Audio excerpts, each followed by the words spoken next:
And after that awesome video, That eyeball is really okay, we are going to read you a scary story called High Beams. The girl driving the old blue sedan was a senior at the high school. She lived on a farm about 8 miles away and used the car to drive back and forth. She had driven into town that night to see a basketball game. Now she was on her way home. Stop As she laughing. pulled away from the school, she noticed a red pickup truck follow her out of the parking lot. A few minutes later, the truck was still behind her. I guess we're going in the same direction, she thought. She began to watch the truck in her mirror. When she changed her speed, the driver of the truck changed his speed. When she passed the car, so did he. Then he turned on his high beams, flooding her car with light.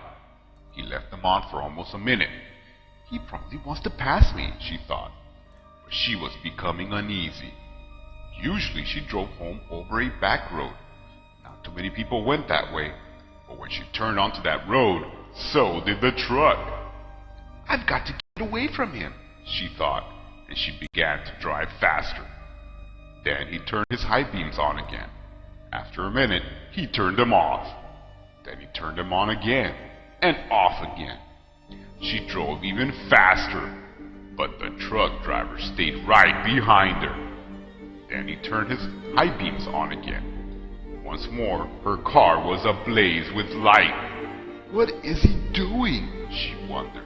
What does he want?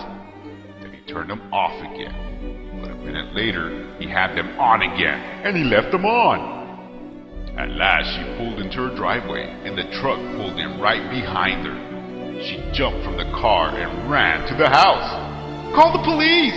She screamed at her father. Out in the driveway, she could see the driver of the truck.